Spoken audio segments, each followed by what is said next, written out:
дасти зани мурдашо ҳангоме ки маитро мешуст ба маит часпида монд ва ҳоли ин зани ғассолро бинед ки чӣ шуд. ассалому алайкум тамошобинони азиз ва ҳаводорони шабакаи Корвони Умр.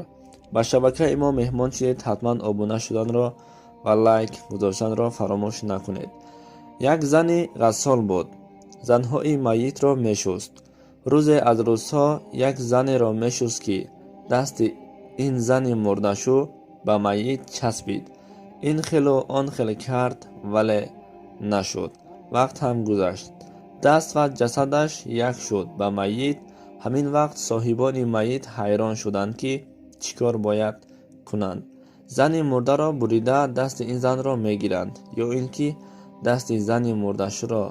охир ҷое аз мурдаро бурида намешавад, мӯяшро гирифта намешавад ва ҳатто ба ӯ даст расонда ҳам намешавад.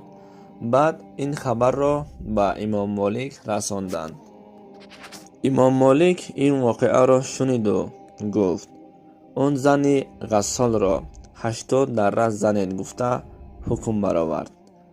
ӯ зани мурдаширо 80 дарра заданд. баъди задани 80 дарра дасти ин зани ғассол аз бадани зани мурда ҷудо шуд. ин зани ғассол зани мурдаро бо қалбаш зани зинокор гуфта айбдор карда будааст. ин зинокор буд гуфта будааст, фақат бо қалбаш. барои ғайбате ки мо ба дил мегузаронем, чунин ҷавоб диҳем: аҳволи он касоне ки бо забонашон ғайбат мекунанд чӣ мешуда бошад?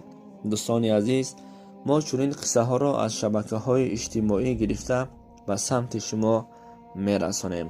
албатта чунин воқеаҳо зиёд аст, вале бисёре аз шумо бовар нахоҳед кард, вале мо аз пеши худ чизе намегӯем. хуб дӯстон, бо шабакаи мо обуна шавед ва лайк гузоштанро фаромӯш накунед.